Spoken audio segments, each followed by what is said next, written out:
Łękowszczyzna to górska kraina, beskidzka część Karpat, okraszona mnóstwem drewnianych, urokliwych cerkiewek, zamieszkana przez Rusinów zwanych Łemkami. Łemkowie to autochtoni tej ziemi. Pomimo wielu burz dziejowych, od wieków po dzień dzisiejszy przywiązani do prawosławia kultywują swój język, bogatą tradycję i kulturę oraz religię.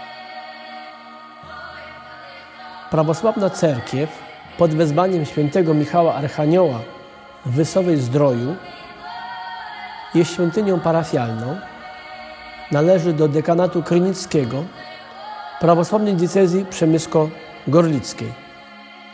Położona jest około 40 km na południe od Gorlic oraz około 3 km od granicy ze Słowacją. Świątynia jest usytuowana w środkowej części tej uzdrowiskowej wsi przy głównym skrzyżowaniu dróg. 2 km od cerkwi Wysowej znajduje się prawosławne sanktuarium Opieki Matki Bożej poświęcone Przenajświętszej Bogarodzicy, która objawiła się 3 Łemkiniom w 1925 roku. Świątynia pod wezwaniem świętego Archanioła Michała w Wysowej Zdroju została wybudowana w 1779 roku. Wiemy to z inskrypcji umieszczonej na belce konstrukcyjnej wewnątrz świątyni.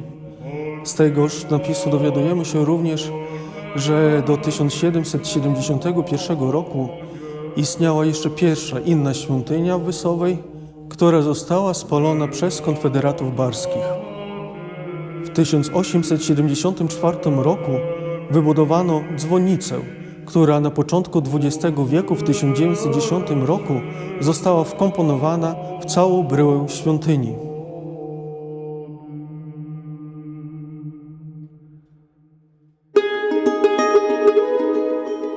Traumatycznym wydarzeniem dla Łemkowszczyzny była akcja Wisła, ale wygnania, przesiedlenia parafian z Wysowej Zdroju rozpoczęły się trochę wcześniej, w 1944 roku, gdy ludność przesiedlano na zachodnią Ukrainę. Od tego czasu świątynia stała pusta. Po 10 latach od akcji Wisła ludność powracająca na Łemkowszczyznę, Łemkowie wygnani z tychże terenów, ponownie tworzą parafię prawosławną. Od 1958 roku powraca życie liturgiczne w Wysowej.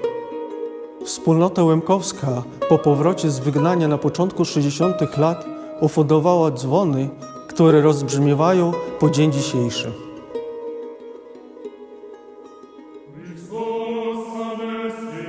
W 2008 roku przy parafii prawosławnej w Wysowej Zdroju zostaje powołany prawosławny męski dom zakonny pod wezwaniem Opieki Matki Bożej, który jednocześnie rozpościera swoją opiekę duchową nad sanktuarium na Świętej Górze Jawor.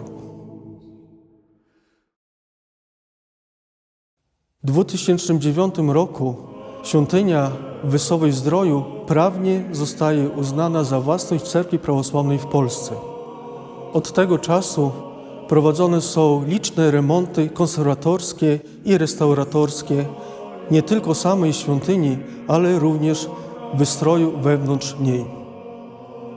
W 2022 roku dzięki środkom unijnym oraz ofiarności wiernych i ludzi dobrej woli zakończyliśmy generalny remont świątyni.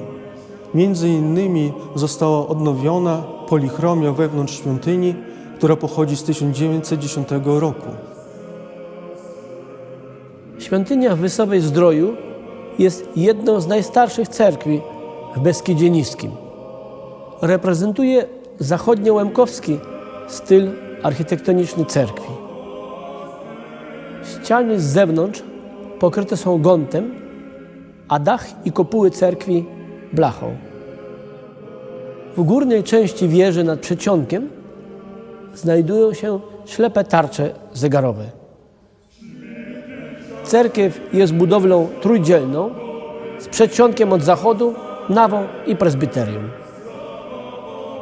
Wewnątrz cała cerkiew pokryta jest piękną polichromią figuralno-ornamentalną.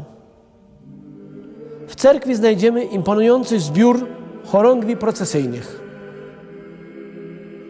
Na szczególną uwagę w cerkwi świętego Archanioła Michała zasługuje XIX-wieczny barokowy ikonostas, chociaż wiemy, że niektóre ikony z tegoż ikonostasu, ikonę Chrystusa Zbawiciela i Bogorodzicę, datuje się na wiek XVIII. Na ścianach umieszczone są dwie ikony świętych Włodzimierza i Olgi oraz świętych Cyryla i Metodego, które w 1895 roku zostały ofiarowane dla świątyni przez Piotra i Marię Kuryłą. Kolejnym skarbem w naszej świątyni jest Ewangelia z XIX wieku.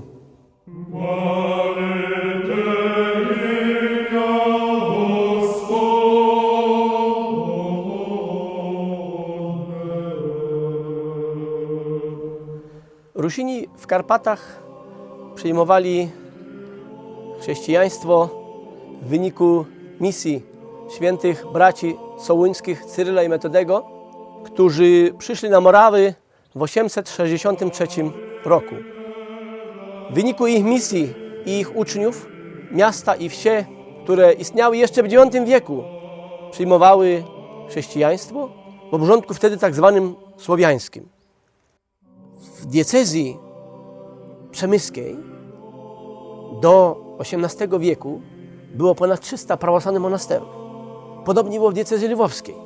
To świadczy o tym, że to prawosławie w tych wioskach i w miastach takich jak Sanok na przykład było bardzo utwierdzone. Ta wiara prawosławna chrześcijańska, ta ikonografia rozwijała się, ale oczywiście musiała być mocno wspierana przez ośrodki monasterskie. Kiedy nastała Unia Brzeska, to w zasadzie biskup przemyski, tak jak i biskup lwowski, nie przyjęli postanowień Unii Brzeskiej i nasi przodkowie pozostali ciągle w prawosławiu. Dopiero 100 lat później, pod koniec XVII wieku, kiedy hierarchia postanowiła przejść na Unię, stopniowo zaczęły się przechodzenia mieszkańców naszych Karpat, Rusinów na Unię, ale w duszy, w swoich zwyczajach, w swoich przekonaniach oni dalej pozostawali prawosławnymi. Kiedy tereny Karpat zostały podporządkowane pod monarchię austro-węgierską, nasi przodkowie unici zostali nazwani grekokatolikami. I dalej oni praktykowali obrządek prawosławny i zachowywali te zwyczaje, które otrzymali od swoich przodków. Stopniowo jednak, kiedy w wyniku postanowień tak zwanego Soboru Unickiego Zamojskiego z 1720 roku zaczęły intensywnie postępować latynizacje obrządku bizantyjskiego prawosławnego, wtedy lud zaczął się buntować.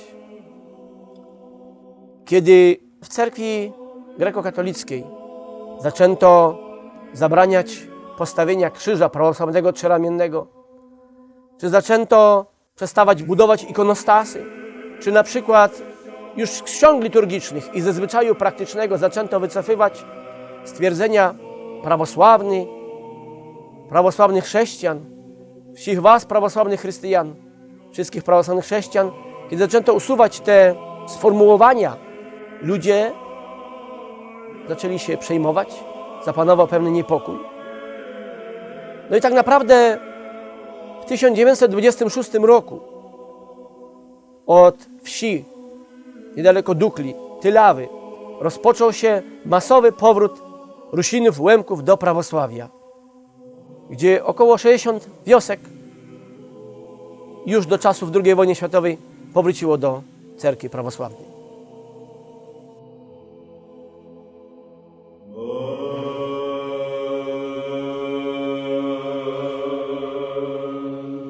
Prawosławie niesie przez siebie nieskazitelną naukę pierwszych wieków chrześcijaństwa.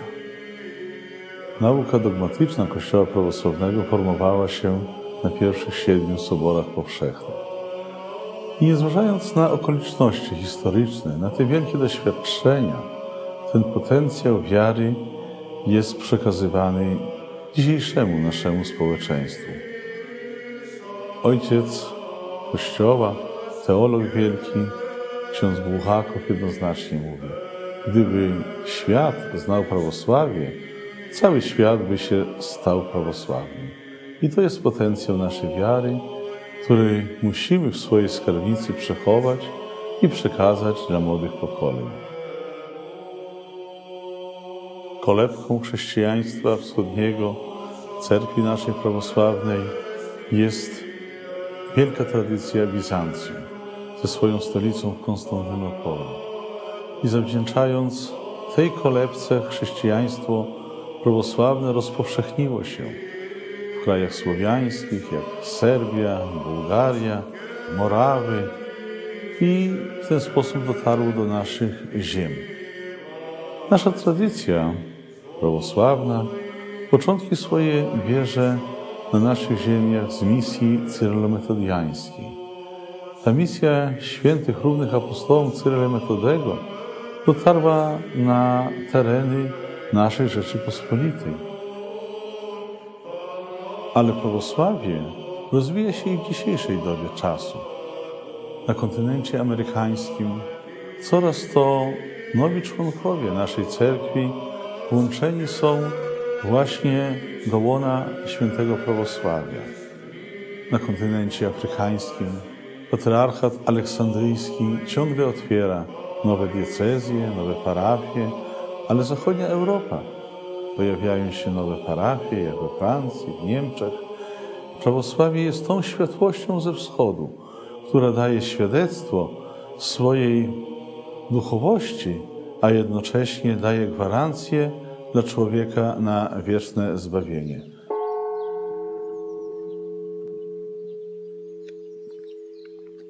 My w Polsce, jako cerkiew prawosławna, przeszliśmy historyczny czas wielkich doświadczeń. Przed II wojną światową potencjał Kościoła prawosławnego II Rzeczypospolitej szacował się na około 7 milionów wyznawców. Dzisiaj cerkiew prawosławna jest spuścizną tej tradycji, liczy około 500 000 wyznawców. Pojawia się u nas nowa migracja ze wschodu. Благословен Бог наш, всегда, ныне и присно, и во веки веков. Dzisiaj na terenie Podlasia, naszej diecezji, stare monastery ze swoją historią, jak monaster świętego Onufrego w Jabłecznej, jak monaster Opieki Matki Bożej w Turkowicach, a także wpisany w panoramę życia Kościoła prawosławnego monaster świętych sióstr Marfy i Marii na Świętej Górze Grabarce stanowią wielki potencjał i duchowości, i wiary, i naszego dziedzictwa duchowego.